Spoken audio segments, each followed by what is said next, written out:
Discussing about dentin dysplasia, which is also called rootless tooth. Disturbances in dentin formation, which is characterized by normal enamel, atypical dentin formation, and abnormal pulp morphology. So we have two bases on the basis of Shields classification and on the basis of Woodcock's classification. On the basis of Shields classification, it is classified as type 1 and type 2. Type 1 is dentin dysplasia and type 2 is anomalous dysplasia of the dentin.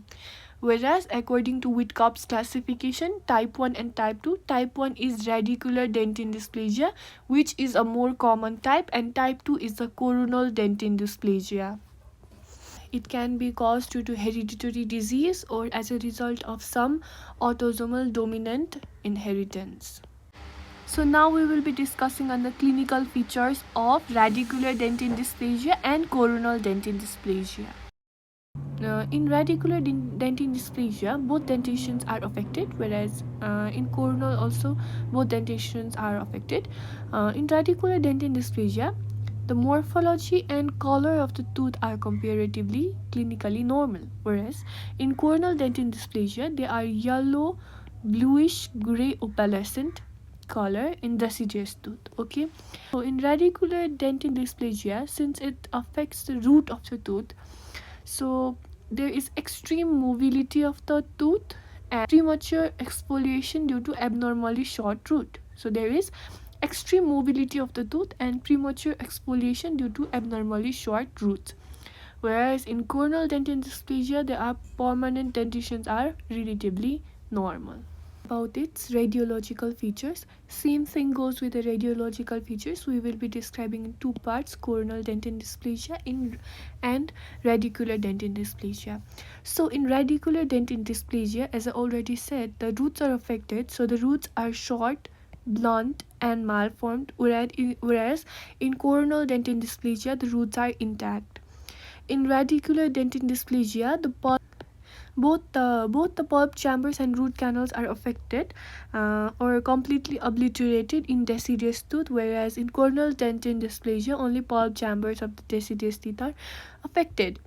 In radicular dentin dysplasia, there are crescent-shaped pulp remnants in pulp chamber of the permanent tooth.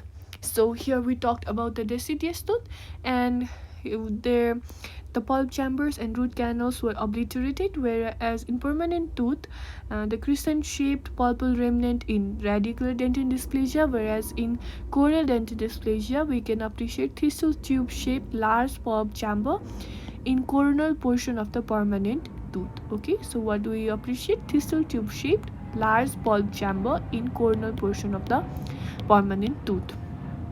Now, in radicular dentin dysplasia, there is periapical radiolucence which occurs, but in coronal dentin dysplasia, we cannot appreciate the periapical radiolucence.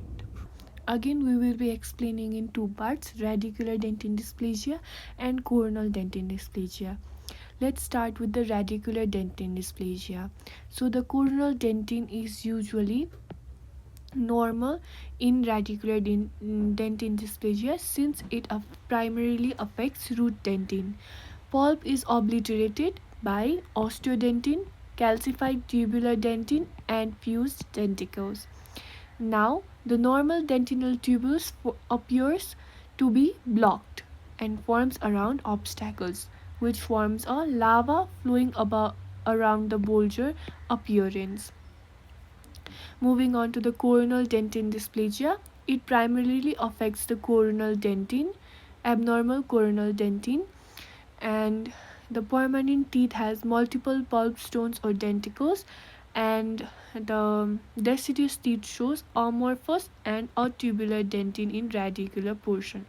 So this is a little hard to remember, as we already know which dentin it affects. So radicular dentin dysplasia affects root dentin, this affects coronal dentin, right?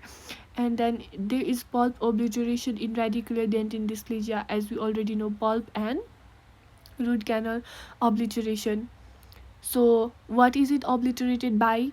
Fused denticles, tubular dentin, calcified tubular dentin and osteodentin.